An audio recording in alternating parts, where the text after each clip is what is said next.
ती 9 राष्ट्रीय, 5 आंतरराष्ट्रीय आणि महाराष्ट्र राज्य हिरकणी पुरस्कारासह नॅशनल पॉझिटिव्हिटी अवॉर्डने सन्मानित आहे.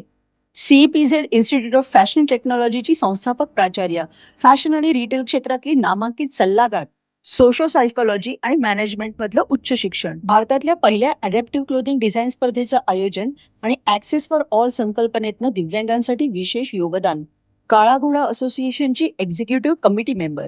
1997 मध्ये जगातल्या सर्वात प्रतिष्ठित व्यक्तींच्या हुज हू डिरेक्टरीमध्ये समावेश. महाराष्ट्र राज्य पोलीस अकॅडमी, हजारो शेतकरी कुटुंब, महिला बचत गट, CSR क्षेत्र, जयपूरचं स्टार्टअप ओएसिस, अनेकांना तिने मार्गदर्शन केलेलं मला आहे. वाटायचं की ड्रॉइंगमध्ये, कारण 8वी नंतर बालमोहन विद्या मंदिरमध्ये शाळेत होते मी, आणि तिकडे 8वी नंतर खूप नॅशनल आणि इंटरनॅशनल अवॉर्ड्स मिळाले ड्रॉइंग्समध्ये वगैरे. वयाच्या 18व्या वर्षीपासून, म्हणजे ज्या वेळेला मला आठवतंय आमच्या वयामध्ये आम्ही नुकतं अगदी विचार करायला लागायचो की आता काय करायचं करिअर. खूप प्रॉब्लेम्स होते मला जॉबसाठी सुद्धा खूप प्रॉब्लेम्स होत होते त्याच्यामुळे, आणि टेक्स्टाईल हा विषय घेतला होता. मला असं खूप छान असं वाटतं की जेव्हा त्यावेळेला टीव्ही वगैरे वरती जास्त एवढं काही कळायचं नाही, ते ब्लॅक अँड व्हाईट टीव्ही होते, पण जेव्हा न्यूजमध्ये यायचं किंवा फोटोग्राफ्स बघायचं तेव्हा असं वाटायचं रे आपलं डिझाईन. आणि मग तो इंदिरा गांधींच्या साड्यांच्या डिझाईनच्या टीम मध्ये तू होतीस वगैरे. मी आजही सगळं, म्हणजे मी नेहमी माझ्या कॉर्पोरेट वर्ल्ड पासून ते एज्युकेशन इन्स्टिट्यूट्समध्ये प्रत्येक वेळेला हे सांगते की आजही मी प्रत्येकाकडून काहीतरी शिकते. मुलांनी काय निवडावं, आवड की पैसा आजच्या जगामध्ये? आवड. जेव्हा आवड येते तेव्हा आपण आपोआप पैसा निर्माण करतो.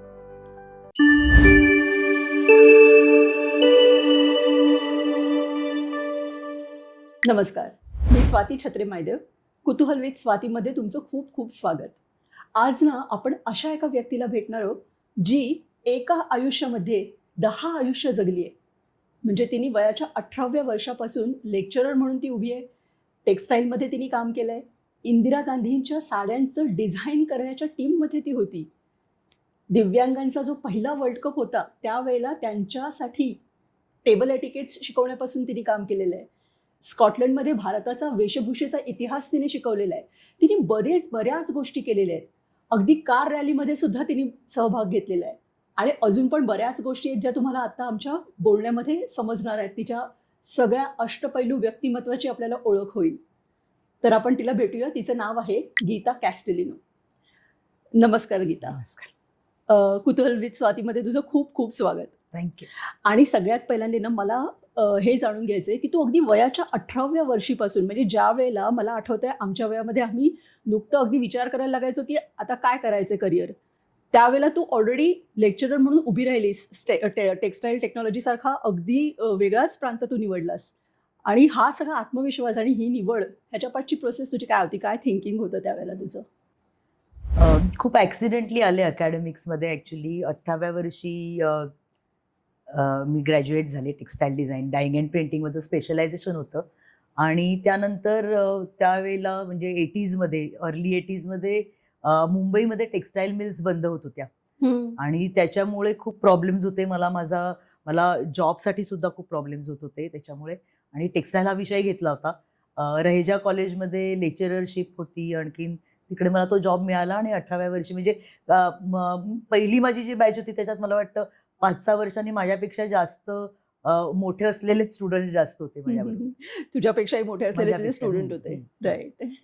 तर ते असं सुरू झालं जर्नी बेसिकली शिकवण्यासाठी म्हणून, आणि अकॅडमिक्समध्ये कम्प्लीटपणे आले. पण सायमल्टेनियसली मी डिझाईन्स सुद्धा करत होते. आणखीन ती डिझाईन्स मी रशियाला विकत होते, किंवा आपल्या इकडे इंडियामध्ये जेवढे वेगवेगळे ब्रँड्स आहेत की कलानिकेतन आहे किंवा कर्नाटका सिल्क इंडस्ट्रीज आहेत, तर त्यांच्यासाठी मी डिझाईन्स करत होते आणि ती स्वतः विकत होते. त्याच्या व्यतिरिक्त माझे जे त्याच्यानंतर म्हणजे काही 4-5 वर्षांनी वगैरे जे एक स्टुडंट्स होऊन गेले, त्यांचा एक ग्रुप फॉर्म केला होता आणि मग मी डिझाईन फर्म चालू केली होती. अच्छा. पण ह्या क्षेत्रातली तुझी आवड कशी निर्माण झाली पहिल्यांदा तुला? तसं बघायला गेलं तर मला वाटतं की शाळेत असताना मला असं काही अभ्यास करावा, आणखीन अभ्यासू नव्हते. आणि तेव्हा मला वाटायचं की ड्रॉइंगमध्ये, कारण 8वी नंतर बालमोहन विद्या मंदिरमध्ये शाळेत होते मी, आणि तिकडे 8वी नंतर खूप नॅशनल आणि इंटरनॅशनल अवॉर्ड्स मिळाले ड्रॉइंग्समध्ये वगैरे. मग तेव्हा वाटायला लागलं काहीतरी ड्रॉइंगमध्ये काहीतरी करायला पाहिजे. JS क्लोफार्स जॉईन करायचं होतं. आणि सगळ्यात मेन होतं की मला अभ्यास नव्हता करायचा, तर त्याच्यामुळे ड्रॉइंग करून म्हणजे जरा मजा करता येईल या दृष्टिकोनातनं मी जे स्कूल ऑफ आर्ट जॉईन केलं. Great great. आणि मग नंतर तू स्कॉटलंडमध्ये पण वेशभूषा शिकवायला गेलीस भारताची. ते थोड्या वर्षांनी म्हणजे 1986 मध्ये गेले होते मी हम्म. स्कॉटलंडला.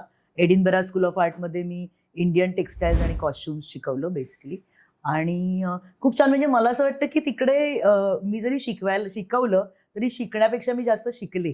वाव. कारण भारतामधल्या जे टेक्नॉलॉजी होतं त्याच्यापेक्षाही मला वाटतं जवळजवळ 50-60 वर्षांनी जास्त सक्सेसफुल आणि जास्त काहीतरी वेगळं हटके टेक्नॉलॉजी होती जी आपल्याकडे तोपर्यंत आलेली नव्हती. त्याच्यामुळे मी टेक्नॉलॉजी तिकडे खूप जास्त छान शिकले.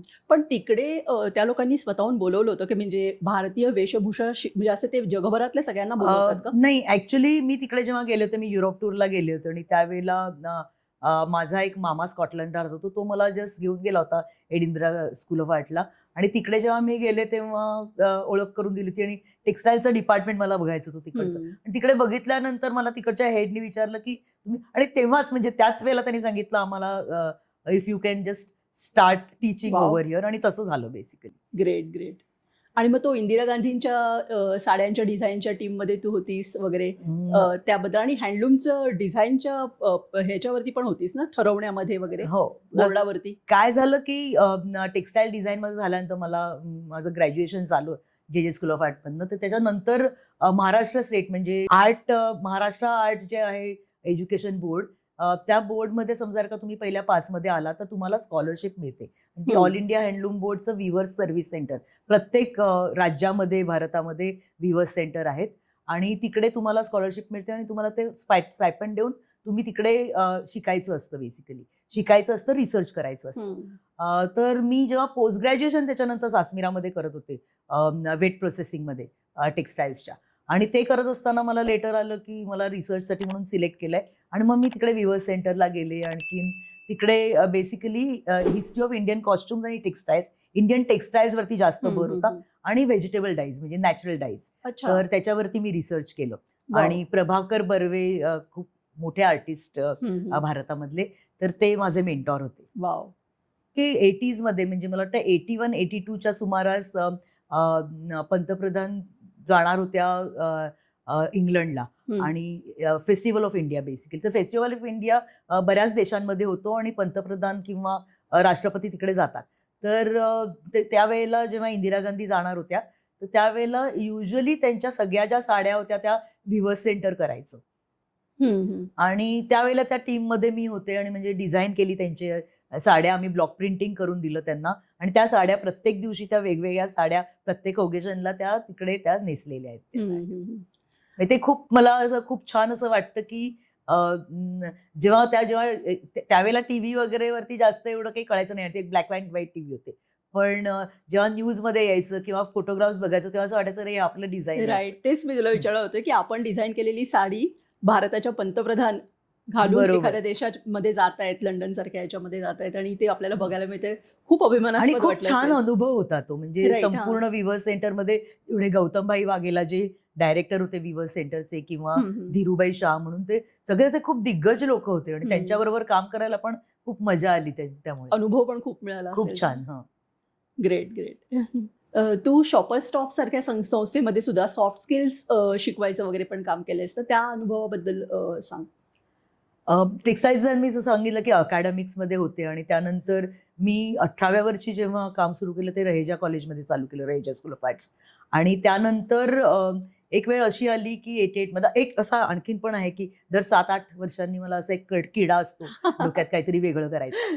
आणि त्याच सुमारास व्हाईस चान्सलर आणखीन BV पॉलिटेक्निक, SNDT युनिव्हर्सिटीच्या पॉलिटेक्निकच्या प्रिन्सिपल रहेजा कॉलेजमध्ये आल्या होत्या. आणि त्याच सुमारास टेक्सटाईल मिल्स, जसं मी मगाशी म्हटलं की मिल्स बंद पडत होत्या मुंबईतनं, तर त्यावेळेला कॉलेजेसमध्ये जे टेक्सटाईल डिझाईनचे कोर्सेस होते तर काही कॉलेजेस बंद करत होते त्यांची डिपार्टमेंट्स. आणि त्यामुळे ते पण एक टेन्शन होतं, तो एक स्ट्रेस होता. आणि जेव्हा ते रहेजामध्ये बघायला आले होते आमचं डिपार्टमेंट, त्यावेळेला व्हाईस चान्सलर आणखीन प्रिन्सिपल जेव्हा आल्या होत्या तर त्यांनी बघितलं आणि त्यांनी दुसऱ्या दिवशी प्रिन्सिपलना फोन करून विचारलं की तुमचं जर का कॉलेज बंद होतंय तर आम्ही त्यांना सांगू का इकडे अप्लाय करायला आमच्या इथे, कारण फॅशन डिझाईनचं कोर्स होता पीव्ही पॉलिटेक्निकमध्ये. खूप चांगला कोर्स आहे तो बेसिकली. आणि दॅट वॉज अ टाइम एकदम इन्फन्सी स्टेजमध्ये होतं फॅशन इंडस्ट्री भारतामध्ये. आणि त्यांनी मला सांगितलं की तू अप्लाय कर. तर प्रिन्सिपलने मला सांगितलं की अप्लाय कर, आणखीन मग बघूया आपण काय करायचं ते. आणि मला एनिवे कुठला तरी दुसरीकडे बघायला लागणारच होतं जर का डिपार्टमेंट बंद होणार असेल तर. त्यामुळे तो एक चांगला चान्स होता माझ्यासाठी. तर एसएनडीटी युनिव्हर्सिटीमध्ये मला जेव्हा सिनियर प्रोफेसर म्हणून घेतलं त्याच्यानंतर, आणि त्यावेळेला सुमा चिटणीस व्हाईस चान्सलर होत्या काही वर्षांनी, ते 3-4 वर्षांनी. आणि तर त्यावेळेला त्यांनी विचारलं की आपल्याला आता तेव्हा मॉल कल्चर येत होतं भारतामध्ये. शॉपर स्टॉप सुरू झालं होतं अंधेरी वेस्टला मुंबईमध्ये. आणि ते जेव्हा सुरू झालं होतं तेव्हा त्यांना सॉफ्ट स्किल्स म्हणजे त्यांना ट्रेन करायला कोणतरी पाहिजे होतं की फ्रॉम टॉप टू बॉटम, म्हणजे क्लास 4 एम्प्लॉईज पासून ते त्यांच्या डायरेक्टरपर्यंत. आणि मला काही तो अनुभव नव्हता, पण त्यांनी मला जेव्हा विचारलं तेव्हा मला एकदा नेहमी असं एक असतं की कुठे ओपन माइंड असणं खूप आवश्यक आहे. आणखी त्यामुळे मी कधी कुठल्याही गोष्टीला, कधी कुठल्या जॉबमध्ये मी कधी कोणाला नाही म्हटलं नव्हतं की हे मी करणार नाही किंवा मला ते जमणार नाहीये, की ट्राय करायला काही हरकत नाही. तर मला जेव्हा डॉक्टर सुमा चिटणीसने सांगितलं की असं असं आहे, आणि प्रिन्सिपल म्हणाल्या डॉक्टर अंधेरी की करायला पाहिजे तर आपण करूया का, कारण हे खूप चांगलं आपल्याला प्रोजेक्ट मिळतंय युनिव्हर्सिटीसाठी. आणि मी म्हटलं हो, मला काही कळत नाहीये त्याच्यातलं, पण जे काही मला काहीतरी समजून करता आलं आणि मी शिकले तर ते खूप चांगले. आणि I thought that it's a good thing की मी करता करता सुद्धा जास्त शिकू शकते. राईट. आणि मग सॉफ्ट स्किल्समध्ये communication skills, time management, stress management. आणि त्याचा तो मला उपयोग ह्याच्यासाठी पण झाला की जेव्हा टेक्सटाईल्सचं मला जेव्हा कळायला लागलं होतं की आता आपल्याला जरा प्रॉब्लेम आहे, तेव्हा प्लॅन बी सुद्धा एक तयार पाहिजे होता. आणि म्हणून मग मी सायकोलॉजी घेऊन BA केलं, MA केलं क्लिनिकल सायकोलॉजीमध्ये. आणि त्याचा उपयोग मला खूप झाला या सॉफ्ट स्किल्स ट्रेनिंगमध्ये, की सायकोलॉजी हा सब्जेक्ट घेऊन की प्रत्येकाची मेंटल कंडिशन कशी आहे. आणि जेव्हा स्पेशली क्लास 4 पासून जेव्हा करतोय तेव्हा त्या प्रत्येक ग्रुपमध्ये त्यांच्यापर्यंत जाऊन पोहोचणं हे सुद्धा खूप महत्वाचं असतं, की आपण आपला ऑडियन्स काय आहे, पण काय बोलायला पाहिजे, आणि आपण जे बोलतोय ते कळणं पण कोणाला तरी हे पण खूप महत्वाचं आहे. It should not be a one way track. तर त्याच्यामुळे ह्या सगळ्या गोष्टींचा मला खूप चांगला उपयोग झाला. मी MA केलेलं होतं सायकोलॉजीमध्ये आणि सायकोलॉजी झाली होती. त्यामुळे आय थिंक की या सगळ्या गोष्टींचा खूप चांगला उपयोग झाला आणि मी तो उपयोग मला वाटतं करून घेतला. आणि त्यांच्या स्ट्रॅटेजिक पॉलिसीज वगैरे पण तू ठरवल्यास का त्यावेळेला? नाही, तिकडे नाही ठरवलं. ते नंतर मी जेव्हा त्याच्यानंतर मी वेलिंगकर कॉलेजमध्ये पोस्ट ग्रॅज्युएशन केलं मॅनेजमेंटचं. तर ते जेव्हा मी केलं त्याच्यानंतर मला जास्तीत जास्त मॅनेजमेंटचा सुद्धा कल आला. आणि ते सगळं असताना स्ट्रॅटेजिक प्लॅनिंग बेसिकली जेव्हा आम्हाला आमचे टीचिंग प्लॅन्स करायला लागायचे, तेव्हा प्रिन्सिपल बरेच वेळेला आम्हाला वेगवेगळ्या पद्धतीने विचारायचे, की कसं आपल्याला आणखीन सुधारता येईल आपलं सिलेबस. आणि त्यावेळेला मी ते स्ट्रॅटेजिक प्लॅनिंग चालू केलं आणि कसं डेव्हलप करायचं. आणि त्याचा मला नंतर खूप उपयोग झाला, कारण मी जेव्हा SNDT सोडलं ते अगेन परत खूप मला असं वाटायला लागलं, की आता खूप स्टॅग्नंट होतंय, आणखीन काही करता येत नाहीये, तर मला बाहेर जाऊन आणखीन काहीतरी वेगळं शिकायचं होतं. पण प्रिन्सिपल म्हणाला, की "तू आधीच खूप ओव्हर क्वालिफाईड आहेस, हे काही करायला जाऊ नको आता." तर त्याच्यामुळे मग मला असं वाटायला लागलं, की काहीतरी करायला पाहिजे. आणि बेसिकली शॉपर स्टॉपचं ट्रेनिंग झाल्यानंतर there was no looking back, कारण नंतर इंडस्ट्रीमध्ये लोकांना कळायला लागलं, की मी सॉफ्ट स्किल्स ट्रेनिंग घेते. आणि ते घेत असताना खूप इंडस्ट्रीमध्ये कॉर्पोरेट लेव्हलमध्ये मला ट्रेनिंग घ्यायला मदत झाली. आणि SNDT नंतर तुला मग युटर्न मिळाला ना? हो, कारण SNDT सोडलं मी. त्याच्यानंतर मला काहीतरी असं वेगळं करायचं होतं आणि कॉर्पोरेट ट्रेनिंग वगैरे सगळं चालू होतं माझं इंडिव्हिज्युअली बेसिकली. ते झाल्यानंतर जवळ-जवळ 1.5-2 महिन्यांनी मला क्लोथिंग एक्सपोर्ट प्रोसेसिंग झोन मधून फोन आला होता, की ते एक्सपोर्टर्स होते सगळे, गारमेंट एक्सपोर्टर्स. तर त्यांच्याकडे एक बिल्डिंग, रिकामी बिल्डिंग होती आणि त्यांच्या प्रेसिडेंटनी मला फोन करून सांगितलं, की आम्हाला कळलं की तुम्ही SNDT युनिव्हर्सिटी सोडलंय आणि कॉर्पोरेट ट्रेनिंगमध्ये वगैरे तोपर्यंत माझं बऱ्यापैकी नाव झालेलं होतं. तर त्याच्यामुळे त्यांना कळलेलं होतं की कॉर्पोरेट ट्रेनिंग करतेय. पण त्यांना फॅशनमध्ये काहीतरी करायचं होतं. तर त्यांनी विचारलं, की तुम्ही कॉलेज सुरू कराल का आमच्यासाठी म्हणून. अच्छा. आणि जसं मी मगाशी म्हटलं तसं, की नाही, नाही म्हणायचं. तर मी नुसतं फक्त एकदा म्हटलं, की आता काय करावं? पण मी म्हटलं, "हां, करते." आणि मग ते म्हणाले, "आम्हाला 3 महिन्यात कॉलेज चालू करायचंय." बापरे! पण मी केलं ते 3 महिन्यात. मग त्यांना भेटले. आणखीन त्यांनी मला खूप छान डिसिजन मेकिंग पॉवर दिली आणि त्याच्यामुळे पूर्ण नुसतं फक्त डिझाईन नाही केलं करिक्युलम, हम्म. तर त्याच्याबरोबर फर्निचर डिझाईन, पूर्ण क्लासरूम्स कशा पाहिजे, डायलॅब कसे पाहिजे, या सगळ्या गोष्टी करून 3 महिन्यात कॉलेज सुरू झालं. आणि ते इंडस्ट्रीमधली लोक सुद्धा येत होती त्या कॉलेजमध्ये. सॅटर्डे संडेला आम्ही इंडस्ट्रीसाठी पण क्लासेस करत होतो. बापरे, म्हणजे तू 3 महिन्यात अख्खं सगळी ती सिस्टीम उभी केलीस.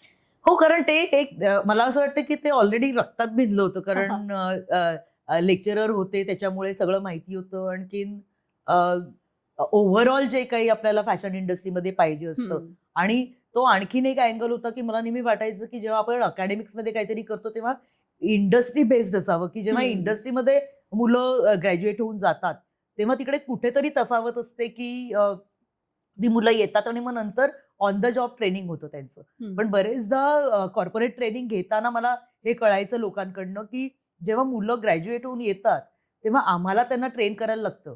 कारण इट इज लाईक आम्ही इकडे फक्त एबीसीडी करून शब्द शिकवणार आणि हो. मग तो निबंध आहे तो तिकडे जाऊन लिहिणार. तर हम्म. त्याच्यात कुठेतरी मध्ये मला असं वाटलं की तो एक दुवा पाहिजे होता. आणि त्या पद्धतीने मग मी ते कॉलेज चालू केलं. आणि त्याच्यानंतर मी आणखीन 9 कॉलेजेस चालू केली पूर्ण इंडियामध्ये. अच्छा, वाव, जबरदस्त.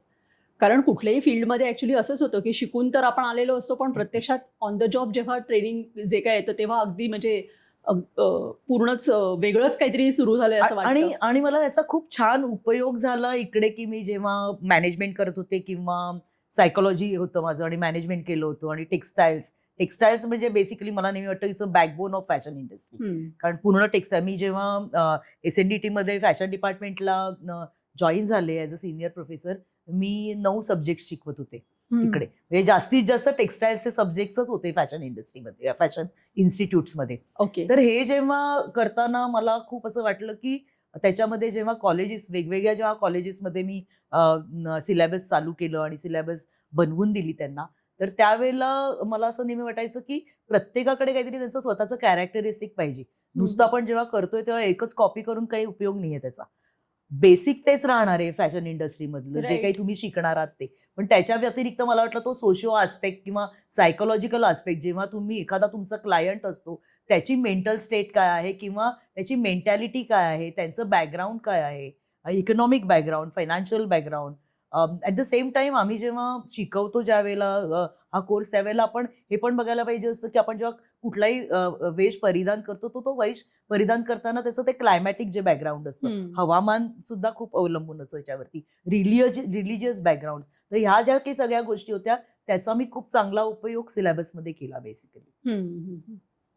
मग ते हा सगळ्या ग्लॅमरच्या दुनियेनंतर तू अचानक शेतकऱ्यांच्या मध्ये गेलीस, ते काय होतं म्हणजे? काय झालं की जेव्हा मी हे सगळं करत होते तेव्हा बरेच स्पेशली ते पहिलं जे क्लोदिंग एक्सपर्ट प्रोसेसिंग झोनचं कॉलेज चालू केलं, तर त्याच्यानंतर खूप सोशल मीडियामध्ये किंवा म्हणजे तेव्हा सोशल मीडिया खूप मोठ्या प्रमाणात नव्हतं, पण प्रिंट मेकिंग बेसिकली. आणखीन लोकसत्ताचं चतुरा म्हणून एक मॅगझिन होतं. तर त्या मॅगझिनमध्ये शुभदा पटवर्धन म्हणून होत्या. त्याच्या संपादिका होत्या.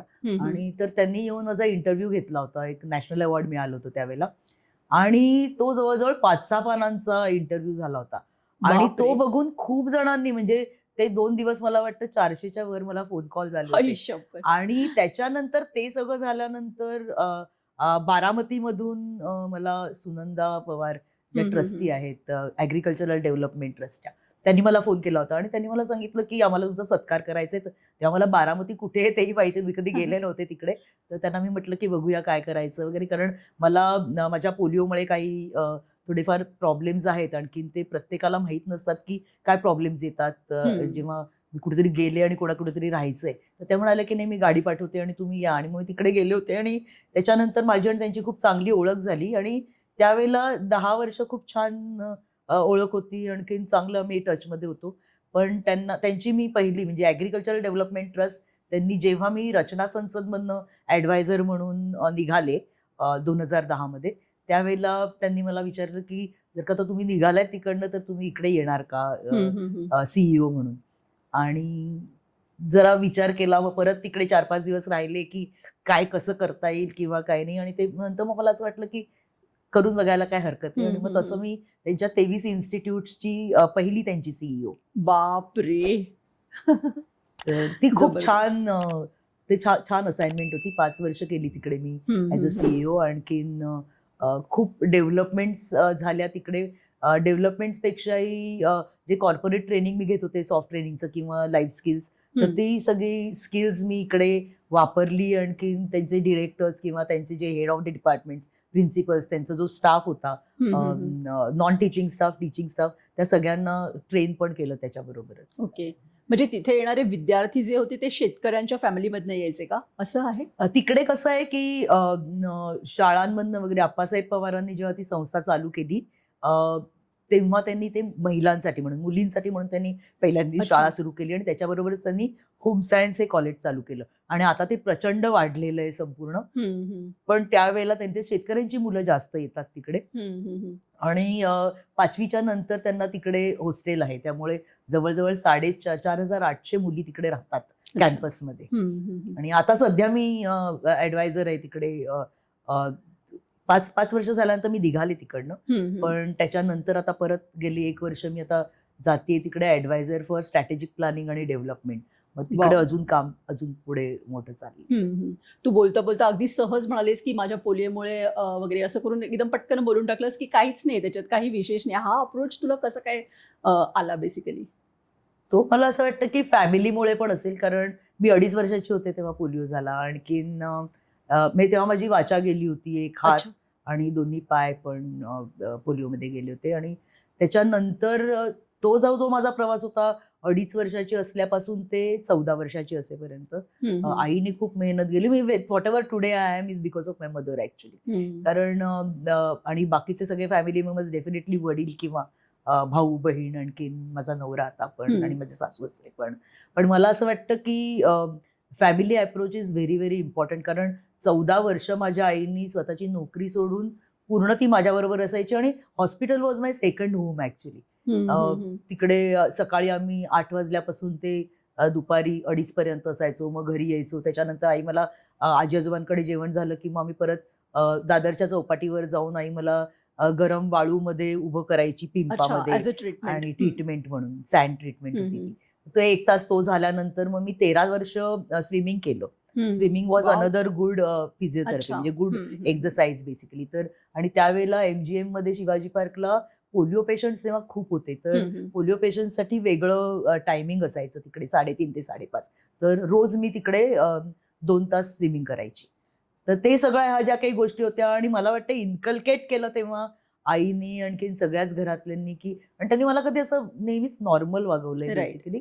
पण मला असं वाटतं की आईने जेवढे माझ्यासाठी जेवढी मेहनत घेतली आहे, आणखीन जेव्हा बाहेरच्यांना बोलायला कुठला वाव न देता की आपण जर का आपल्या मुलीसाठी करतोय, तर मला असं वाटतं की that was more important for them, for my family as well as for me. की आणि कुठेही की असं नव्हतं की प्रत्येक वेळेला कुठेतरी आपल्याला हेल्प पाहिजे. कसं स्वतःहून इंडिपेंडेंटली जगावं हे मला वाटतं मी पूर्ण आमच्या कुटुंबाकडनं शिकले. आणि दॅट वॉज एक्स्ट्रीमली इम्पॉर्टंट. आणि that is important for anybody and everybody who goes through any kind of problem. Right. आणि त्याच्यामुळे जो कॉन्फिडन्स मिळाला असेल तुला की अगदी कम्प्लीट सपोर्ट, आणि तुला मुळातच शिकवलंय की ह्याच्याकडे असं डिसेबिलिटी म्हणून वगैरे बघायची गरजच नाही. अगदी बरोबर. आणि त्याच्यात आणखीन एक कसं झालं की इन्क्लुझिव्ह एज्युकेशन जे आपण म्हणतो, की आता आपण खूप विचार करतोय, आपण खूप कॉन्फरन्सेस आणि गव्हर्नमेंट कॉन्फरन्सेस घेत आहे, सेमिनार्स घेत आहे इन्क्लुझिव्ह एज्युकेशनला. आणि अजूनही ते काही एवढं पुढे गेलेलं नाही असं मला अजूनही वाटतं. कारण मी अजूनही जेव्हा सेमिनारमध्ये बोलते त्यावेळेला मी सांगते की मी स्वतः इन्क्लुझिव्ह एज्युकेशन अनुभवलंय. की जेव्हा मी एका नॉर्मल शाळेत गेले, की माझी बहीण तेव्हा बालमोहन विद्या मंदिरमध्ये होती. तिकडे दादासाहेब रेगे जे संस्थापक होते आणि प्रिन्सिपल होते, तर त्यांनी मला ॲडमिशन दिली होती बेसिकली. आणि तेव्हा मला असं वाटतं की ती त्यांची जी दूरदृष्टी होती ती पण खूप इम्पॉर्टंट आहे. त्याच्यात आणखीनही एक झाला असा किस्सा की म्हणजे ही गोष्ट मी 10वी झाल्यानंतर मला दादांनी सांगितली, कारण मला आई वडिलांनी सुद्धा सांगितली नव्हती. And I think that was a very positive part from their part, की त्यांनी मला ते सांगितलं नव्हतं. कारण I would have been may be a different personality. Okay. त्याचा काहीतरी इफेक्ट माझ्यावरती झाला असता असं सायकोलॉजिकली असं मला वाटतं. कारण 10वीची परीक्षा झाल्यानंतर मी जेव्हा दादासाहेबांना भेटायला गेले होते, तेव्हा त्यांनी मला सांगितलं की तुला माहिती आहे की नाही माहित नाही की आई वडिलांनी सांगितलंय की नाही, पण मला तुला आज सांगायचंय. आणि त्याच्या डोळ्यात पाणी होतं आणि ते म्हणाले हां, हां. की ऍक्च्युली तुला जेव्हा ऍडमिशन मिळाली आणि त्याच्यानंतर 10 दिवस तुझी आई तुला कडेवरून घेऊन शिशु वर्गात बसवायची आणि शिवाजी पार्कच्या कट्ट्यावर जाऊन बसायची तिकडे. आणि अच्छा. पहिल्यांदा थोडा वेळ गेटच्या इथे उभी असायची, मग पूर्ण शाळा संपेपर्यंत. तर 10 दिवसांनी जवळजवळ 8 का 9 पेरेंट्सनी त्यांना भेटले जाऊन आणि सांगितलं की आम्हाला वाटते की आमच्या मुलांवरती त्याचा परिणाम होणार आहे, की बापरे! ही मुलगी तिकडे आली आहे. कारण त्यावेळेला पण माझं स्पीच तेवढं बरोबर हं, हं, नव्हतं. हं. आणि हाताला आणि काहीच करतं म्हणजे मला उभं राहून पण कोणाला तरी उभं करायला सुद्धा मला उचलून घ्यायला लागायचं वगैरे. हं, तर हं, हं. त्यांना असं खूप वाटलं होतं की आणि today when I think about it मला वाटतं की कुठेतरी अवेअरनेस नसतो त्याच्यामुळे ते असू करेक्ट, शकतं. मला करेक्ट. म्हणजे मी काही त्यांना दोष पण दोष नाही देते नाही. ह्याच्या बाबतीत, की त्या मुलांना त्यांनी सांगितलं की तुम्ही त्या मुलीला काढून टाका, कारण नाहीतर आम्हाला जरा कठीण वाटते की या मुलांवरती त्यांचा परिणाम होणार आहे. हॉरिबल आहे हे. तर तेव्हा दुसऱ्या दिवशी दादांनी माझ्या आई-वडिलांना बोलवलं होतं आणि हे सगळं मला दादांनी 10वी नंतर हं, हं, हं. सांगितलं, की असं-असं झालं आणि मी त्यांना बोलवलं होतं तुझ्या आई-वडिलांना आणि सांगितलं होतं तुझे वडील खूप डिस्टर्ब्ड होते आणि ते म्हणाले मी बोलू का त्यांच्याबरोबर? हं, मी हं. सांगितलं तुम्ही नका बोलू, पण मला काय करायचंय ते मी सांगीन. फक्त हॅट्स ऑफ टू हिम. तुम्हाला फक्त सांगायला, की असं-असा प्रॉब्लेम आलेला आहे. मी बघतो काय करायचं. आणि त्यांनी 4-5 दिवसांनी त्या सगळ्या पालकांना बोलवलं आणि त्यावेळेला ते मला म्हणाले, की मी माझ्या हातात त्यांची सगळ्यांची लिव्हिंग सर्टिफिकेट्स होती. ओह! आणि त्यांनी त्यांची मीटिंग घेतली आणि सांगितलं, की मी ह्या मुलीला ठेवणार आहे इकडे. तुम्हाला जर का तुमच्या पाल्यांना दुसरीकडे घालायचं असेल, मी फोन करून मी दुसरीकडे तुम्हाला ॲडमिशन मिळवून देतो. बापरे! पण ही तुमची लिव्हिंग सर्टिफिकेट्स तयार आहेत, तर तुम्ही ती घेऊन जाऊ शकता. मग जबरदस्त. त्याच्यातल्या 3 म्हणजे मला इकडे असं वाटतं, की त्यांचा एवढा भक्कम सपोर्ट होता येस. हं, हं. आणि त्यांना माहिती होतं, की ते काय करतायत. करेक्ट. आणि त्यांनी जेव्हा ती सर्टिफिकेट्स ठेवली त्यांच्यापुढे, तेव्हा 3 पालकांनी सांगितलं, की तुम्ही म्हणताय तर आम्ही आमच्या मुलांना इथेच ठेवणार आहोत. बाकीच्या मुलं निघून गेलीत. बापरे! पण दॅट वॉज अनदर थिंग मला असं वाटतं. आणि आणि हा पार्ट आत्ता पण म्हणजे हं, मला हं. नाही वाटत आहे, की ह्या इतक्या वर्षांमध्ये नाऊ आय एम 63 हं, पण हं. तर ह्या एवढ्या वर्षांमध्ये सुद्धा मला असं वाटतंय अजूनही. गेल्या 58-60 वर्षांमध्ये अजूनही तेवढी मेंटॅलिटी चेंज झालेली नाहीये. हं, हं, आणि हं. समाजात म्हणजे आपण नेहमी असं की समाज काय म्हणेल किंवा काय हं, ह्याच्यात हं. खूप गुंतलेलो अजूनही आहोत आपण. हो. खूप अवेअरनेस आणि ज्या काही सक्सेस स्टोरीज आपण बघतो किंवा मला वाटतं की जे काही आपण बघतो की सक्सेसफुल झालेली आहेत माणसं, ती त्यांच्या कुटुंबांमुळे झालेली आहेत, हं, त्यांच्या हं. सराउंडिंग्समुळे झालेली आहेत. आणि दॅट इज इट. पण जास्तीत जास्त कारण अजूनही मुलांना खूप प्रॉब्लेम येतो जेव्हा इन्क्लुझिव्ह एज्युकेशनसाठी म्हणून हं. एखाद्या नॉर्मल शाळेमध्ये ऍडमिशन घ्यायची असते, तेव्हा बरोबर. खूप रिलक्टंट असतात हं, प्रिन्सिपल. हं. कारण त्यांच्यासाठी मग स्पेशल कधी-कधी टीचर्स ठेवायला लागतात, जे स्पेशली राइट. स्लो लर्नर्स असतात किंवा हं, त्यांच्यासाठी. हं. तर it is a very valid point, की आता आपण याला काहीतरी नक्की करणं खूप गरजेचं आहे याच्यासाठी आणि अगदी, अगदी. त्याच्यासाठी झगडणं हं. खूप गरजेचं आहे. हं, हं. तुम्हाला वाटतं इव्हन फॅशन डिझायनिंगमध्ये सुद्धा हा अप्रोच घेतला होतास. हो. तू काही मला सांगितलं होतंस त्याच्याबद्दल सांगशील का? अ, इन्क्लुझिव्ह मला फॅशन कसं डिझायनिंग. ना, मी शाळेत असल्यापासून आणखीन मला असं मी नेहमी खूप टापटीप कपडे घालून हं. असायची आणि त्याच्यामुळे आईने म्हणजे that I am sure I should give credit to माझ्या आईला, हं. की अ, नेहमी मला कुठेही घेऊन जाताना वगैरे पण असं काहीतरी उगीचच काहीतरी घातलंय वगैरे असं नसायचं. आणि मी आत्ता पण बघते लोकांना, की बरेचदा फॅमिलीजमध्ये जे दिव्यांग आहेत, तेव्हा त्या दिव्यांगांना कधी-कधी घरातनं बाहेरही पडता येत नाही किंवा हं, ते हं, पडू हं. देत नाहीत किंवा बऱ्याच जणांना तर शेजाऱ्यांनाही माहीत नसतं, की आपल्या शेजारी कोणतरी दिव्यांग लहान मूल राहतंय. हं, हं. आणि हा मला खूप मोठा पॉइंट वाटतो, की जिकडे खूप आवश्यकता आहे अवेअरनेस क्रिएट हं, करण्याची हं. समाजासाठी सुद्धा. आणि जेव्हा मी शाळेत पण होते तेव्हा आई स्वतः मला कॅलिपर्स जेव्हा असायचे तेव्हा माझे कॅलिपर्स असे असायचे, कॅलिपर्स म्हणजे बूट जे हो, घालते हो. मी, ते कमरेपर्यंत असायचे दोन्ही पायांमध्ये. तर ते जेव्हा बूट असायचे, मग त्याच्यावरनं मग पॅन्ट कशी घालायची? मग आई असं वेगवेगळं काय-काय शिकायला माझी आई हँडीक्राफ्ट्समध्ये एक्सपर्ट होती आणि ती म्हणजे शी वॉज अ हं. National award winner. तर ती वॉव! असं खूप वेगवेगळं काहीतरी करून बघायची, की काय करता येईल, की ज्यायोगे तिला जे लोकं इतर नॉर्मल मुलं घालतात, ते घालू शकता येईल आणि कळणार पण नाही. हं. आणि त्याप्रमाणे ती वेगवेगळ्या गोष्टी करून बघायची आणि मला तसं ते ड्रेसेस घालायची. त्याच्यामुळे ते एक माझ्या डोक्यात पण होतं. आणि साधारण म्हणजे मी 14-15व्या वर्षी असेल की नासीओ म्हणजे national association of national society for equal opportunities for the handicapped, जे विजय मर्चंट त्यांचे चेअरमन होते. तर ते दरवर्षी स्टेट लेवलला स्पोर्ट्स असायचे. तर वाडिया हॉस्पिटलमध्ये जिकडे मी फिजिओथेरपी आणि स्पीच थेरपी, ऑक्युपेशनल थेरपी करायची, तर तिकडनं मी 3.5 वर्षाची असल्यापासून मी ते स्पोर्ट्स खेळायची. म्हणजे रनिंग स्पोर्ट्स विथ क्रचेस, डार्चरी आणि स्विमिंग ह्या 3 गोष्टींमध्ये मी कॉम्पिटिशन्समध्ये बापरे, जायची आणि ती जबरदस्त. अवॉर्ड्स मिळायची मला ती. तर तेव्हा जेव्हा मी तिकडे जायची, तर त्याच्यानंतर जेव्हा नॅशनल स्पोर्ट्स चालू झाले, तेव्हा एका नॅशनल स्पोर्ट्सला जेव्हा मी मला वाटतं 13-14 वर्षांची असेल, तेव्हा अहमदाबादला जायचं होतं. आणि अहमदाबादला मी जेव्हा गेले होते तेव्हा गुजरातमध्ये मी खूप बघितल्या या गोष्टी की ते मुलं कॅलिपर्स घालायची नाहीत. कारण बरेचदा आई वडिलांना सुद्धा आवडायचं नाही की कॅलिपर घालून जायचे. हो. पण that was something which was inculcated so much in me, माझ्या आई वडिलांनी, की मी आंघोळ झाल्यानंतर पहिल्यांदा कॅलिपर घालणार, रात्री झोपेपर्यंत मी ते काढत नाही. म्हणजे आतापर्यंत मला ती सवय आहे. पण तिकडे ते कॅलिपर घालायचेच नाहीत आणि मग ते असे सरपटत वगैरे रस्त्यावरनं बापरे. यायचे. आणि ते बघून मला तसं वाटायला लागलं की मी त्यांना पण तेव्हा मी 13व्या वर्षाची असताना पण मी त्यांना सांगत होते की तुम्ही असं का असं करताय, की हो. किती काय काय करता येणार आहे तुमच्यासाठी किंवा काय. पण त्यांना त्याच्यात आनंद होता की म्हणजे आम्हाला काही ते घालायचं नाहीये आणि आम्हाला रिस्ट्रिक्ट नाही व्हायचंय त्याच्यामुळे. बापरे, पण त्यामुळे हा त्याच्यात खूपच मानसिक दृष्ट्या पण खच्चीकरण होईल ना ऍब्सोल्युटली. माणसाचं. आणि मला असं वाटतं नेहमी की every human being should live a dignified life. Dignified life.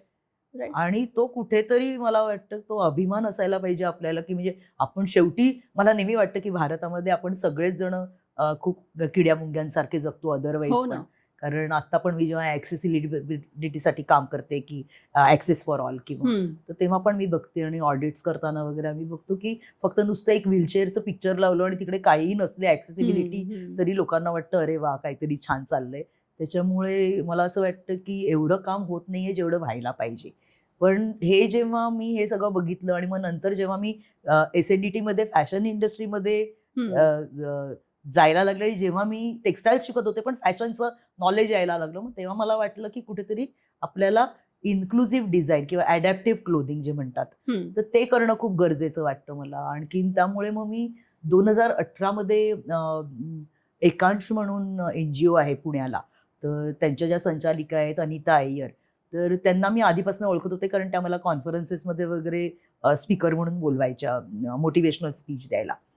तर तेव्हा मला तिने एकदा विचारलं की आपण काहीतरी करूया, कारण मला पण तू जे नेहमी म्हणतेस की आपल्याला काहीतरी डिझाईन करून गार्मेंटसाठी काहीतरी करायला पाहिजे. आणि मला नेहमी वाटतं की आपला कॉन्फिडन्स वाढतो जेव्हा आपण चांगले कपडे घालायला लागतो. Absolutely. Dress is address of time असं मला नेहमी वाटतं की it is very very important what kind of clothes you are wearing so that your confidence builds up. Right. तर ते जेव्हा व्हायला लागलं, ती म्हणाली की मला ते तू जेव्हा सांगतेस तेव्हा नेहमी वाटतं की आणि मी तू मला ॲडवायझर म्हणून ये आणि मी हे संपूर्ण माझ्या NGOच्या तर्फे करते. तर मग तेव्हा आम्ही तो एक सुरू केला आहे की नॅशनल लेवलला आम्ही कॉम्पिटिशन घेतली एक. दिस वॉज इन 2018. 2018 मध्ये केलं आणि तोपर्यंत माझ्या ऑलरेडी मी 9 कॉलेजेस चालू केलेली होती आणि भरपूर कॉलेजेस म्हणजे निफ्ट वगैरे असेल किंवा पुण्याचं सॉफ्ट कॉलेज आहे, BD सोमानी आहे, रचना संसद, खूप कॉलेजेसनी म्हणजे जवळजवळ 55 कॉलेजेसनी याच्यात भाग घेतला. अच्छा. आणि तेव्हा त्याचा माझा मेन कॉन्सेप्ट असा होता की तिकडे जाऊन प्रत्येक कॉलेजमध्ये जाऊन ज्या वर्ल्ड हेल्थ ऑर्गनायझेशन ने ज्या 21 वेगवेगळ्या डिसेबिलिटीज फायनलाइज केल्या की ह्या 21 डिसेबिलिटीज आहेत, तर त्याच्यावरती मी बोलायची सगळ्यांबरोबर की फॅशन कॉलेजेसमधले फॅकल्टी आणखीन स्टुडंट्स की हे अशा 21 वेगवेगळ्या डिसेबिलिटीज आहेत, तर त्याच्यातनं तुम्हाला पिक करायचे प्रत्येकाने ॲज अ डिझायनर. तुम्हाला जी डिसेबिलिटी वाटते करावी ती तुम्ही घ्या आणि इदर तुमच्या ओळखीचे कोणी जर का त्या डिसेबिलिटीमध्ये असेल तर ते, किंवा आम्ही तुम्हाला मदत करू त्याच्यामध्ये की कोण तो पेशंट आहे. आणि मग त्यांना मेंटॉर केलं. जे दिव्यांग होते त्यांना मेंटॉर केलं सांगायला की आम्हाला काय प्रॉब्लेम येतात जेव्हा आम्ही कपडे घालतो त्यावेळेला. स्पेशली आपण जेव्हा मेंटली चॅलेंज बद्दल बोलतो तेव्हा आपण त्यांना नाही विचारू शकत, पण त्यांचे केअरटेकर्स आणखीन त्यांचे जे पालक आहेत त्यांना काय प्रॉब्लेम येतात की सहज पटकन त्यांना कसे कपडे घालता येतील आणि ते किती स्मार्ट दिसायला पाहिजेत अगदी. आणि त्याच्यामुळे म्हणजे जास्त आणखीन त्या आईवडिलांचा सुद्धा कॉन्फिडन्स वाढतो बेसिकली. तर असं केल्यानंतर खूप छान रिस्पॉन्स मिळाला आणि म्हणजे प्रत्येक स्टुडंटने जे दिव्यांगांकडनं मदत घेऊन जी कामं केली आहे ती इतकी उत्कृष्ट होती की पहिलं प्राइज सॉफ्टच्या एका स्टुडंटला मिळालं होतं. आणखीन तिने ॲप तयार केलं हम्म, हम्म. मोबाईलवरती, की जिकडे मॅग्नेट्स वापरून कशी बटन्स लावता येतील किंवा Wow. कशा झिप्स करता येतील फॉर व्हिज्युअली चॅलेंज अंधांसाठी हम्म, बेसिकली. हम्म, आणि तो जो मुलगा होता तो कम्प्युटर इंजिनियर होता, हु वॉज हम्म. Visually challenge. तर त्याने तिला खूप छान मदत केली होती.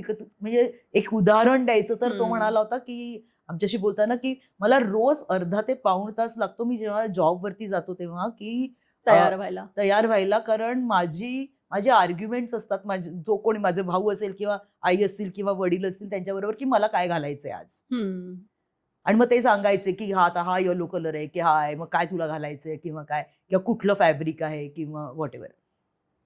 आणि त्यावेळेला तो म्हणाला की ते सगळं चालू असताना इतकं फ्रस्ट्रेशन येतं मला रोज की आपण काय घालायचं हे सुद्धा आपल्याला इंडिपेंडेंटली कळत हम्म. नाही. मग तिने असं बघितलं की तिने ते ॲप असं चालू केलं खूप छान की ज्याच्यामुळे त्याला कळेल की तिने ब्रेलमध्ये त्याच्या प्रत्येक शर्टच्या मागे बापरे. स्टिच केलं. आणि मग त्याला प्रत्येक वेळेला तो फक्त तो ब्रेलने बघायचा आणि मग तो सगळं सेव्ह करायचा त्याच्या मोबाईलमध्ये. जबरदस्त. आणि मग ते कुठलं फॅब्रिक आहे, मग ते डेनिम आहे, ती जीन्स आहे त्याची, की तो पॉलिएस्टर शर्ट आहे, तो कॉटन शर्ट आहे, की तो आणखीन काय घालणार आहे, टाय आहे तर ती टाय कशी लावायची त्याने. ह्या सगळ्या गोष्टी तिने त्या डिझाईनमध्ये इतक्या छान इन्कल्केट केल्या की म्हणजे आता तो अजूनही आमच्या टचमध्ये. आणि तो सांगतो की आता मला कोणाला बोलवायला पण गरज नसते, मी माझे कपडे मी घालतो, मला पाहिजे ते मी सिलेक्ट करतो. So it was, I am just talking about one, पण अशा वेगवेगळ्या डिझेबिलिटीजचं केलं त्यांनी. आणि त्या मी JW मॅरिएटला पुण्याला मोठा फॅशन शो केला जिकडे मी सगळ्या फॅशन इंडस्ट्रीमधल्या गार्मेंट एक्सपोर्टर्स बेसिकली जास्त आणि लोकल मार्केट, तर त्यांच्या सगळ्या ओनर्सना इन्व्हाइट केलं होतं की ज्यावेळी त्यांना कळेल की आपण पण काहीतरी मॅन्युफॅक्चर करू शकू. कारण रेडीमेड पण गार्मेंट्स मिळत नाही तशी. आणि त्याच्या व्यतिरिक्त मी व्हाईस चान्सलर्सना बोलवलं होतं वेगवेगळ्या डिझाईन युनिव्हर्सिटीजच्या. तर त्याचा उपयोग मला असा झाला, मला ते बोलवायचं होतं सांगायला की तुम्ही तुमची सिलेबसमध्ये थोडे चेंजेस करा. आणि एक जर का तुम्हाला चेंज नसेल करायचं तुम्ही निदान मॉड्यूल घाला एका सेमिस्टरमध्ये. आणि that is what I started. आणि that is exactly what that I do complimentarily for all the colleges, की जिकडे मला बोलवतात तिकडे जाते, त्यांच्या फॅकल्टीला एक्सप्लेन करायला लागतं की नक्की काय करायला पाहिजे, कसं करायला पाहिजे. की आता मेंटली चॅलेंज मुलांना पण खूप असं आपण जेव्हा घट्ट काहीतरी घालतो किंवा ते सर्व असं फाडून टाकतात त्यांचे कपडे वगैरे, तर यू नीड टू नो की कुठे वेल्क्रो लावायचं आहे, की ते खराब नको व्हायला किंवा काय. तर ह्या ज्या छोट्या छोट्या गोष्टी असतात which are more important even for the parents to understand. ह्या सगळ्या गोष्टी करून. आणि जेव्हा मला नेहमी वाटतं की स्टुडंट्सना जेव्हा आपण एक्सप्लेन करतो ते स्टुडंट नंतर डिझायनर होणार आहेत, की ते जेव्हा डिझायनर होणार आहेत तर इट इज मोर इम्पॉर्टंट की that is the future of India. Right. की ज्यांना इन्क्लुझिव्हिटी कळतीये. आणि आता ती मुलं पण म्हणजे ज्यांनी डिझाईन केले होते त्यातले बऱ्याच जणांनी ते वन ऑन वन इम्प्लिमेंट करतात की त्यांच्याकडे कोणी क्लायंट आले तर ते शिवून देतात त्यांना क्लोथ्स, त्यांची designs. That particular fashion show जो मी म्हणते त्याच्यामध्ये आपण सगळे प्रोफेशनल मॉडेल्स घेतले होते. म्हणजे प्रोफेशनल ज्या मॉडेल्स होत्या त्यांच्याबरोबर न्योनकाटी चॅटर्जी वगैरे ह्या सगळ्या. तर ह्या ज्या मॉडेल्स होत्या त्या मॉडेल्स बरोबर त्या मॉडेल्सनी पण तसेच कपडे घातले होते. आणि ते कपडे त्यांनी कसे अडॅप्टिव्ह क्लोदिंग, म्हणजे आम्ही स्क्रीन ठेवला होता की त्या स्क्रीनमध्ये सगळं दाखवलं होतं पहिल्यापासून की पॅटर्न कसा तयार केला, मग त्याच्यामध्ये त्यांनी काय बदल केलेत त्याच्यामध्ये, तर लोकांना कळायला की हे केलेत पण तुम्ही जेव्हा बघता त्यांना घातलेले कपडे त्यांना ते नॉर्मल तसेच दिसत आहेत. अच्छा, म्हणजे समोर त्यांना असं बघून कळणार पण नाही की ह्याला. आणि that is what was more important for me, की तुम्ही कॉन्फिडेंटली जेव्हा जाता की तुम्हाला कॉन्शियस नको व्हायला अरे इकडे कुठेतरी माझं वेल्क्रो दिसतंय किंवा कुठेतरी मॅग्नेट दिसतंय किंवा काही, but it looks as if a normal person is wearing the clothes. आणि आता नायकीने वगैरे पण शूज पण सुरू केलेत. अच्छा. इन्क्लुझिव्ह. नायकेचे त्यांचे गार्मेंट्स पण खूप चांगले. आणखी खूप जणांनी म्हणजे मार्क्स अँड स्पेन्सरनी आता गार्मेंट्स वेगळी चालू केली आहेत इन्क्लुझिव्ह अडॅप्टिव्ह क्लोदिंग. आणि मला वाटतं की हे फक्त परमनंट डिझेबिलिटीसाठी नाही, पण समजा जर का कोणाला तरी फ्रॅक्चर झाले, कोणाला तरी टेम्पररी डिफिकल्टी आहे, प्लास्टर जरी आपण नुसतं हाताला घातलं तरी आपण बरेचदा तो स्लीव फाडतो. तो what is it that you need to do. तर ह्या ज्या काही छोट्या छोट्या, मग ते 3 महिने तर सांगतात नाही आता कुठे जाणार आपण बाहेर की प्लास्टर घातलंय मी कुठे जाईल. You can always socialise along with दिस.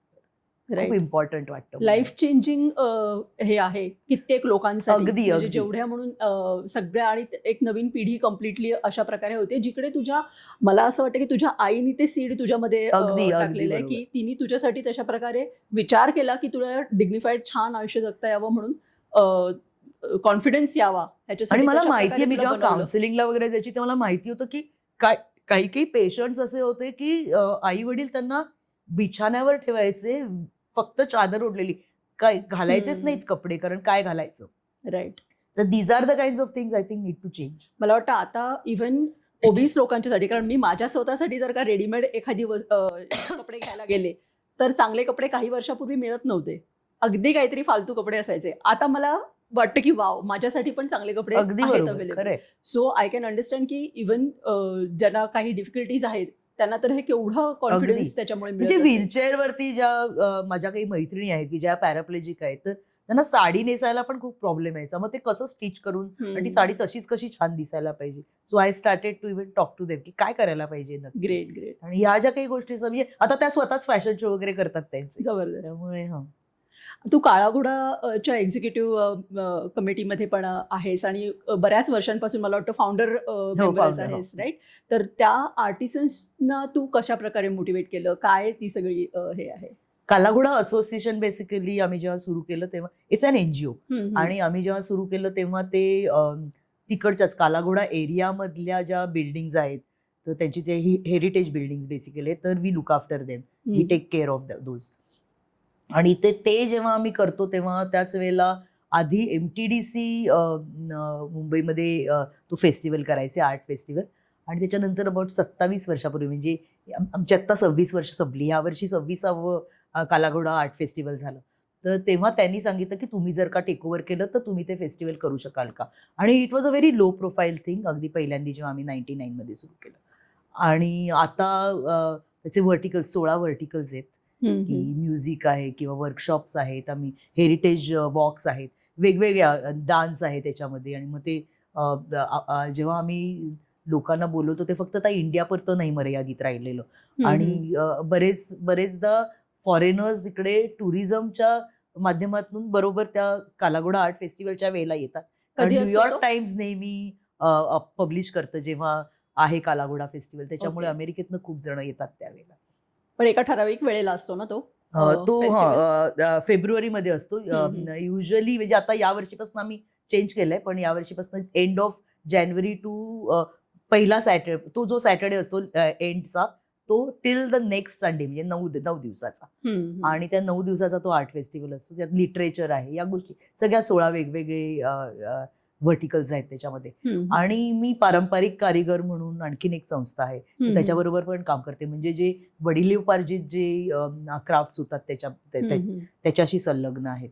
तर वेगवेगळ्या जिल्ह्यांमध्ये जाऊन किंवा वेगवेगळ्या राज्यांमध्ये जी गावं आहेत, की रिमोट प्लेसेसमध्ये जाऊन जे कारिगर्स आहेत त्यांना शोधून काढायचं, ते कोण कारिगर्स आहेत, त्यांना कशी मदत पाहिजे, आर्थिक मदत पाहिजे असली तर पारंपरिक कारिगर युजली मदत करतं त्यांना. माझा आणखीन एक बेसिकली कल असतो की कोणी मध्यस्थी न राहता त्यांना डायरेक्ट कुठेतरी मार्केट मिळणं खूप गरजेचं असतं. आणि त्या जबरदस्त. दृष्टिकोनातनं मी त्यांना बेसिकली ट्रेन करते.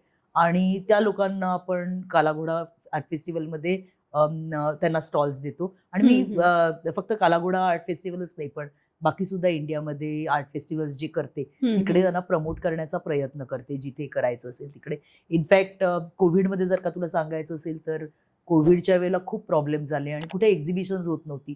त्याच्यामुळे त्यांच्याकडे अजिबातच काही, म्हणजे आर्थिकदृष्ट्या त्यांची खूप हानी झाली की काय आता करायचं. आणि मग तेव्हा आम्ही त्यांना ट्रेन करायला लागलो की ऑनलाईन कसं करायचं. म्हणजे त्यावेळेला त्यांना त्यांचा मोबाईल कसा वापरायचा हेही माहिती नव्हतं, पण आम्ही इतकं छान, मी त्यांना ट्रेन करून, म्हणजे माझ्याबरोबर आणखीन पण 4-5 जणांनी आम्ही मिळून त्यांना ट्रेन केलं. आणि ते इतकं छान ट्रेनिंग झालं की आज ते मला वाटतं मी जास्त शिकेन त्यांच्याकडून की खूप छान ऑनलाईन पण करतात एक्झिबिशन्स त्यांची जी काही असतात ती, किंवा सेल करतात. आणखीन they are doing extremely well online आता. त्यामुळे तो एक छान अनुभवही होता आपल्या सगळ्यांनाच. प्रत्येकाला आपल्याला कोविडमध्ये खूप छान अनुभव आला, पण हा जो अनुभव होता तो मला वाटतं की खूप विलक्षण होता. कारण त्यांना कुठेतरी स्वतःला कॉन्फिडन्स आला की आपल्याला आता एक्झिबिशन नसलं तरी आपल्या घर बसल्या आपल्याला आपले जे प्रॉडक्ट्स आहेत ते विकता येणार आहेत. बरोबर आहे. राईट. हम्म. आणि तू कार रॅलीमध्ये सुद्धा भाग घेतेस 30 वर्ष जवळ मला वाटतं. हो, 96 पासून हा हा हा 1996. काय आहे ती कार रॅली ऍक्च्युली? ते न्यूजपेपरमध्ये एकदा आलं होतं आणि मी 1988 पासून गाडी चालवते माझी. ती हँड ऑपरेटेड आहे बेसिकली. ॲडॅप्टिव्ह त्यांनी संपूर्ण गॅजेट्स लावलेत, पण मी नॉर्मल माणूस चालू शकतो, पण मला आता पायाने अजिबातच चालवता येत नाही, म्हणजे मला वापरताच येत नाहीत माझे पाय. तर माझा एक हात ॲक्सिलरेटर आणि ब्रेकवरती असतो आणि एक व्हीलवरती असतो. ओके. तर मी 88 पासून चालवते. आणखीन 96 मध्ये पेपरमध्ये वुमेन्स कार रॅलीबद्दल आलं होतं. ते माझ्या नवऱ्याने वाचलं आणि तो म्हणाला, जस बघ काय करता येईल. स्पोर्ट्स क्राफ्ट म्हणून कंपनी आहे. तर त्यांनी जवळजवळ 5,000 पेक्षा जास्त ऑर्गनाईज केलेत रॅलीज वेगवेगळ्या.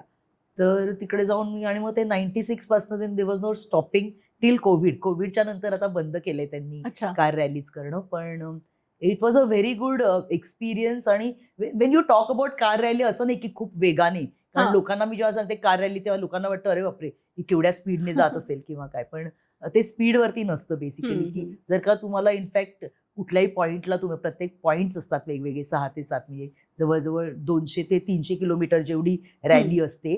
तर त्या रॅलीमध्ये प्रत्येक ठिकाणी काही पॉईंट्स असतात, काही अबाउट 15 ते 20 किलोमीटर्सवरती. आणि त्या पॉईंट्सवरती तुम्ही गेल्यानंतर तुम्ही तिकडे साईन करायची असते. तिकडे साईन केल्यानंतर ते टाइम लिहितात.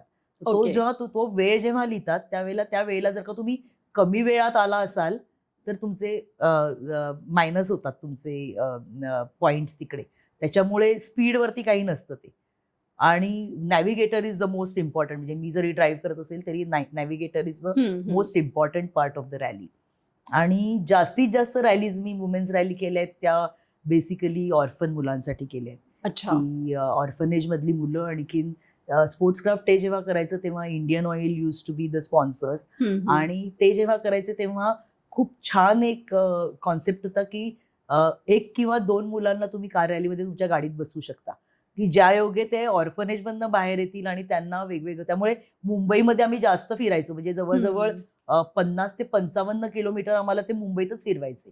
That was just to make sure की या मुलांना वेगवेगळ्या ठिकाणं कळावीत म्हणून. म्हणजे ते सगळं मुंबई फिरवून अगदी त्यांना ते साईट सीइंग व्हायचं त्या मुलांना.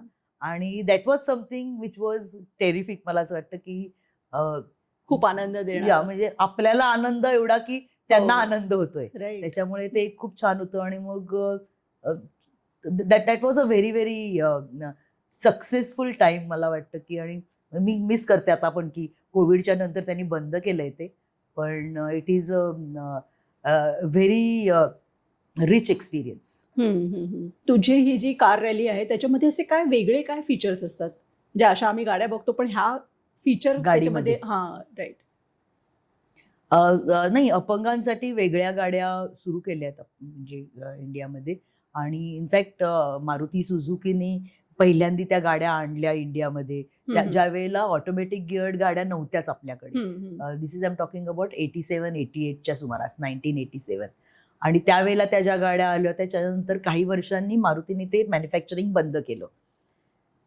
मी जेव्हा गाडी घेतली, माझी पहिली गाडी 88 साली मला वडिलांनी जी घेऊन दिली होती ते रिटायर झाल्यानंतर, तर ती तशी डायरेक्टच मिळाली होती आम्हाला, डिझाईन करून. ॲडॅप्टिव्ह डिझाईन केलं होतं की हातामध्ये ब्रेक आणखीन ॲक्सिलरेटर देऊन कसं करायचं.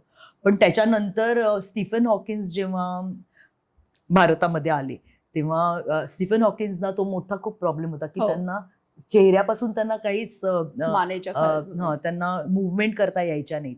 तर त्यांचा एक मोठा प्रॉब्लेम होता की भारतामध्ये आल्यानंतर मी कसा कुठे प्रवास करू शकेन किंवा काय. आणि त्यांनी जेव्हा महिंद्रा अँड महिंद्रा कंपनीला, केशव महिंद्रांना जेव्हा कळवलं असं, तेव्हा त्यांनी त्यांच्या एम्प्लॉईला फर्डिनंड रॉड्रिक्स म्हणून जे जनरल मॅनेजर होते तिकडे, तर त्यांना विचारलं की आपण काही करू शकू का. आणि त्यांनी स्टीफन हॉकिन्ससाठी डिझाईन करून दिली ती व्हॅन.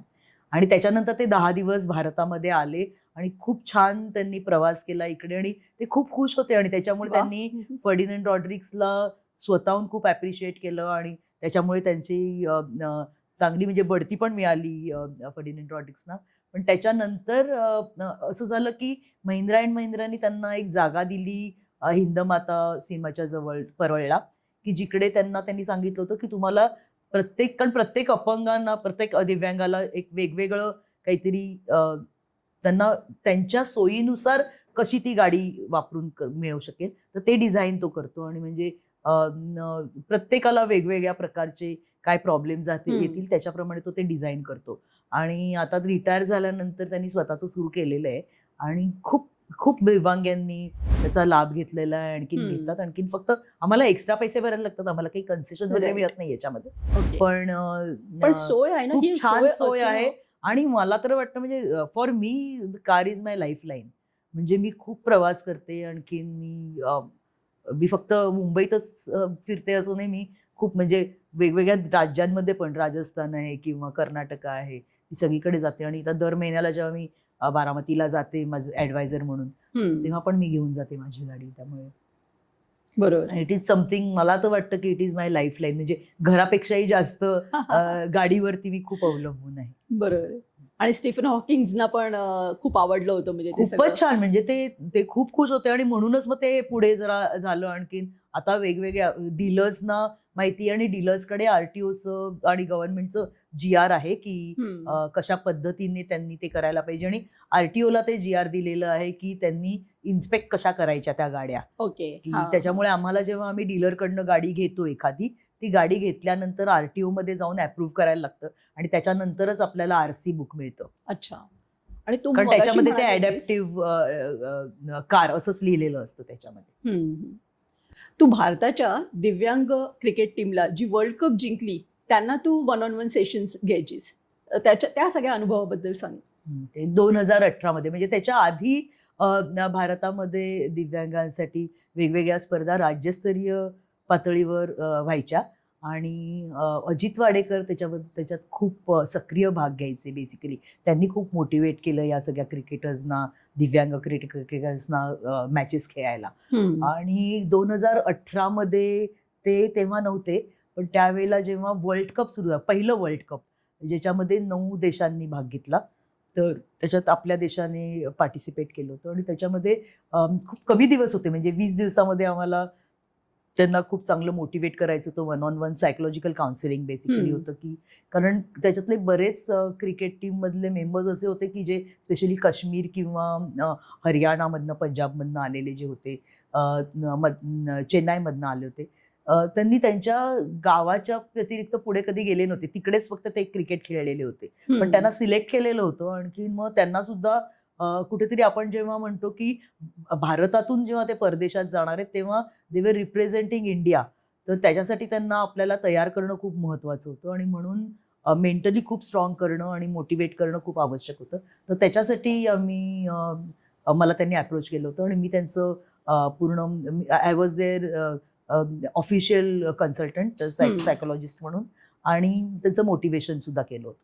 तर ते जेव्हा केलं होतं त्यावेळेला बेसिकली खूप गोष्टी होत्या. सॉफ्ट स्किल्स शिकवली त्यांना, कम्युनिकेशन स्किल्स असेल किंवा टाईम मॅनेजमेंट, स्ट्रेस मॅनेजमेंट, ह्या गोष्टी 1-on-1 काउन्सिलिंग करून त्यांना कसं मोटिवेट करता येईल. पण त्याच्या व्यतिरिक्त आणखीन एक होतं, म्हणजे की त्यांना टेबल मॅनर्स किंवा डायनिंग मॅनर्स हे पण खूप शिकवायला लागले. की जेव्हा तुम्ही बुफे असतो बाहेर, तेव्हा तुम्ही कसं तुमच्या प्लेटमध्ये कसं तुम्ही तुमचे पदार्थ घेऊ शकता. ब्रेकफास्ट असेल किंवा लंच असेल किंवा डिनर असेल, तुम्ही टेबलवरती बसून तुम्ही कुठे तुम्हाला फोक ठेवायचा, कुठे कसं खायचं, नॅपकिन कुठे ठेवायचा तुमच्या खुर्चीवरती, ह्या ज्या छोट्या छोट्या गोष्टी आहेत त्या सुद्धा आपण ट्रेन केल्या होत्या त्यांना. आणखीन दे वेर व्हेरी गुड. आणि मला वाटतं 20 दिवसामध्ये खूप ट्रान्सफॉर्मेशन केलं त्यांच्यामध्ये.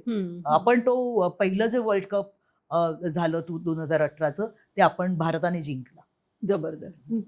आणि त्या सगळ्यांना तू घडवलंस त्यावेळेला. त्यांनी वर्ल्ड कप जिंकल्यावर ते तुला खूप जबरदस्तच छान फिलिंग आनंद झाला होतं असेल. ते. आणि त्या सगळ्या तुमच्या ट्रेनिंगमुळे त्यांना पण तिकडे कॉन्फिडंट वाटलं असेल ना. राईट. आणि अजून मी टचमध्ये आहे त्यांच्या, म्हणजे जबरदस्त. बेसिकली. आणि तू करिअर वृत्तांतामधून पण लिहितेस मला वाटतं, बरोबर? तर आताच्या पिढीला ऍक्च्युली की आपला कल कसा ओळखायचा त्यांनी, हे कसं म्हणजे काय काय प्रकारे सांगता येईल? मी काउन्सिलिंग जेव्हा करते, मी अगदी पहिल्यांदा सुरुवातीला जेव्हा सायकोलॉजिस्ट झाले आणि त्याच्यानंतर मी पहिल्यांदा mental and physical abuse for children ते करायची. पण त्याच्यानंतर मी जवळजवळ 10-15 वर्षांनी बदलून करिअर काउन्सिलिंग सुरू केलं. आणि करिअर काउन्सिलिंग सुरू करताना जेव्हा केलं तेव्हा अ, एवढं 15-20 वर्षापूर्वी करिअर काउन्सिलिंगला एवढं महत्त्व नव्हतं जेवढं आज दिलं जातंय. आणि आजही मला कधी-कधी वाटतं, की पालकांना नेहमी असं आपण वाटतं, की 10वी झाल्यानंतर बघू किंवा 12वीचा रिझल्ट लागल्यानंतर मग सगळे जागे होतात, की काय करायला पाहिजे. तर मला असं वाटतं, की हे जेव्हा ते करतात त्यावेळेला अ, आपण तुम्ही जेव्हा हॉटेलमध्ये जाता जेवायला, तेव्हा तुम्ही पदार्थ पण किंवा कुठलं हॉटेलमध्ये जायचं हे पण तुम्ही किती चर्चा करता त्याच्यावरती किंवा एखादी साडी घ्यायची असेल, आईला, वडिलांना शर्ट घ्यायचा असेल, तर तेव्हा तुम्ही जेव्हा मॉलमध्ये जाता तेव्हा तुम्ही इतका विचार करून ह्या गोष्टी तुम्ही सिलेक्ट करता. तर तुमच्या करिअरसाठी जे तुमच्या आयुष्यामध्ये सगळ्यात महत्त्वाचं आहे, तिकडे का तुम्ही तेवढं महत्त्व देत नाही? हा मला नेहमी हा प्रश्न असतो आणि तो मी नेहमी आई-वडिलांना विचारते. कारण बरेचदा विद्यार्थ्यांमध्ये असं असतं, की आपल्याला आई-वडिलांना जास्त काउन्सिल करायला लागतं. हम्म. कारण पालकांमध्ये असं असतं, की खूप वेळेला, की खूप पालक असे आहेत, की ज्यांना वाटतंय, की आपल्या मुलांनी काहीतरी पुढे करावं आणि जे काही त्यांना वाटतंय ते करावं त्यांनी. पण खूप पालक असे असतात, की त्यांची जी स्वप्न असतात ती लादली जातात त्या मुलांवरती. हम्म. हम्म. किंवा बरेचदा की मग आता हे तुला करायचं तर तू हेच कर, की फक्त आणि बरेचदा मध्यमवर्गीयांमध्ये असं असतं, की डॉक्टर व्हायचं, इंजिनियर व्हायचं, सीए व्हायचं, नाहीतर लॉयर व्हायचं, की झालं. हम्म. आणखीन काही नकोय. पण एवढे 700च्या वर वेगवेगळी करिअर ऑप्शन्स आहेत. तर हम्म. त्याच्यामध्ये तुमचा जर का मुलाचा काय कल आहे, मुलीचा काय कल आहे, ते बघून जर का केलं आणि तुम्हाला कुठेतरी ती दूरदृष्टी असली पाहिजे, की 10 ते 15 वर्षांनी तुम्ही रिसर्च करा आणि ठरवा, की 15 वर्षांनी नक्की इंडस्ट्रीमध्ये काय पाहिजे लोकांना. हम्म. हम्म. हे खूप महत्वाचं वाटतं मला आणि ते तुमच्या मुलाच्या भवितव्यासाठी चांगलं आहे. हम्म. आणि हे मी जास्त सांगते आणि 4थी, 5वी किंवा 7वी, 8वी मध्ये करण्यात काही पॉइंट नसतो करिअर काउन्सिलिंग किंवा म्हणजे आई-वडील नेहमी सांगतात, "नाही, पहिलीत असल्यापासून माझ्या मुलाला डॉक्टर व्हायचंय किंवा इंजिनिअर व्हायचंय." त्याचं काही ती स्वप्न असतात बेसिकली ती कुठेतरी आई-वडिलांची तुम्हीच ती स्वप्न काहीतरी असतात. सांगितलेलं असतं. ते काही मुलांनी ठरवलेलं नसतं बेसिकली आणि ते सारखं-सारखं ऐकून त्यांना वाटतं आपण हे होणार आहोत. हम्म. पण निदान 8वीची परीक्षा झाल्यानंतर किंवा 9वी मध्ये तर डेफिनेटली त्यांनी एक ॲप्टिट्यूड टेस्ट देणं खूप गरजेचं आहे, की ती दिल्यानंतर मग काउन्सिलिंग करून खूप चांगल्या प्रकारे त्यांना त्यांचं ते मार्गदर्शन होतं, की त्यांना कळतं, की आपल्याला नक्की काय करायचंय. बरेचदा असंही असतं, की जेव्हा एखाद्या विद्यार्थ्याला खूप मार्क चांगले मिळतायत एखाद्या विषयामध्ये, तर मग आई-वडिलांना वाटतं, की याच्यामध्येच म्हणजे आता सायन्समध्ये खूप चांगले मार्क मिळतायत, तर तू याच्यामध्येच काहीतरी कर. म्हणजे तू मेडिसिनलाच जा किंवा तू इंजिनिअरिंगला जा. हम्म. पण बरेचदा खूप मेहनत केल्यामुळे कारण त्या विद्यार्थ्यालाच माहिती असतं, की ॲक्चुअली आपल्याला एवढं ते आवडत नाहीये. हम्म. पण आपण खूप अभ्यास करायला लागतोय, आपल्याला मेहनत करायला लागते म्हणून आपल्याला एवढे मार्क मिळतायत. पण आपल्याला ते आयुष्यभर नाही करायचंय. हम्म. पण ते मार्क कारण इंडियामध्ये आपण नेहमी मार्कांवरतीच अवलंबून असतो सगळ्या. कुठलीही ॲडमिशन घ्यायची तर पहिल्यांदा मार्कच आड येतात सगळ्याच्या. तर त्याच्यामुळे हा एक आणखीन एक मुद्दा आहे जिकडे ॲप्टिट्यूड असणं खूप खूप आवश्यक आहे, की तिकडे त्याला काहीतरी आवडतंय म्हणून नको. आणखीन एक मला खूप नेहमी मी पालकांनाही सांगते आणि मुलांनाही सांगते, की छंद वर्ग जेव्हा तुम्ही तुमचे छंद जोपासता, तेव्हा परीक्षा आली रे आली, की आई-वडील सांगतात, "आता नाचाचा क्लास थांबवायचा, गाण्याचा क्लास थांबवायचा, तर ते काही करायची गरज नाहीये, परीक्षा आली आहे." तर मला नाही वाटत 24 तास कोणी अभ्यास करत असतं आणि this is something I always feel, की जिकडे कुठेतरी तुम्हाला स्ट्रेस बस्टर असतं ते, की तुम्ही खूप अभ्यास करताय आणि तुम्हाला कंटाळा आला तर तुम्ही काहीतरी करायला पाहिजे. So you fall back on that. हम्म. बरेचदा मला असंही वाटतं, की जेव्हा करिअर्स तुम्ही निवडता, तेव्हा करिअर्स निवडताना it doesn't have to be one. जसं मी मगाशी म्हटलं, म्हणजे मी आता इतक्या 17 दगडांवरती पाय ठेवून काम करते आणि हॉस्पिटलमध्ये जे आईबरोबर रोज जायची, त्याच्यामुळे मला वाटतं मी आईकडनं टाईम मॅनेजमेंट खूप छान शिकले. आणि त्याच्यामुळे आपण टाईम मॅनेजमेंट केलं तर आपण 2 करिअर्स अगदी आरामात करू शकतो, की एक जो छंद आहे, तो पण नंतर तुम्ही तुमच्या प्रोफेशनमध्ये घालू शकता. सो दॅट कारण बरेचदा असं असतं, की आपण जो ॲक्चुअल मेन प्रोफेशन असतं त्याच्यामध्ये जो काही आपल्याला टेन्शन येतं, जो मोठा स्ट्रेस येतो, त्याच्यासाठी म्हणून हा जो छंद आहे, तो तुम्ही जर का जोपासलात आणि त्याच्यात जर का तुम्ही आणखीन काही कमवणार असलात आणि इकॉनॉमिकली किंवा फायनान्शियली जर का तुम्ही चांगली जर का तुम्हाला ती जास्त परिस्थिती वाटत असेल, तर there is nothing wrong in pursuing two careers basically. किंवा मेन करिअर सोडून कधी-कधी तुम्ही डायरेक्ट त्याच्यात पण जाऊ शकता, की तुमचे जे छंद असतात ते. बरोबर. आणि आताची जी पिढी आहे ना, ती मला वाटतं अशी पिढी आहे, की त्यांना ऑलरेडी घराची, स्वतःचं घर घेण्याची किंवा रोजच्या खाण्यापिण्याची चिंता नाहीये. तर ते लोक स्टेटसवालं प्रोफेशन किंवा ज्याच्यात खूप पैसे अगदी. मिळतात अशा प्रोफेशनपेक्षा सुद्धा त्यांच्या खरोखरची जी त्यांची आवड आहे त्याच्यामध्येच त्यांनी जायला खरं तर पाहिजे. म्हणजे मी तर बरोबर. सगळ्या विद्यार्थ्यांना जेव्हा काउन्सिल करते तेव्हा सांगते की तुम्ही जेव्हा एखादं करिअर निवडता तेव्हा असं निवडा की जे तुम्ही एन्जॉय करता. हम्म. की असं नकोय की घरी आल्यानंतर आणि मग सकाळी उठल्यानंतर अरे बापरे आता आपल्याला जायचंय कॉलेजमध्ये किंवा आपल्याला आता कामावरती जायचंय आणि मला अजिबात आवडत नाहीये माझं काम. हम्म. म्हणजे तुम्ही आयुष्यभर जर का दुःखी असला तर हो. त्याच्यापेक्षा तुम्हाला आनंद कुठे मिळतोय तो आनंद बघून जर का तुम्ही केलं तर सक्सेस पण तुम्ही तेवढंच जास्त लवकर बघू Right. शकता कारण तुम्हाला ते एन्जॉय करता तुम्ही. हम्म. मग ह्या मुलांचा ऍक्च्युली तू म्हणालीस की 8वी-9वी पासनं साधारण सुरू करतात बरोबर, आणि मग त्याच्यानंतर त्यांचा म्हणजे हँड होल्डिंग म्हणू आपण तशा प्रकारे कुठपर्यंत तुमचा रोल असतो त्याच्यामध्ये? बरेचदा काय होतं ना 9वी मध्ये जरी केलं ऍप्टिट्यूड टेस्ट तरी 10वी होईपर्यंत कुठेतरी त्यांना हँड होल्डिंग एवढ्यासाठी करायचं असतं कारण again they are into adolescence. मग त्याच्यामध्ये खूप आपले विचारही बदलतात.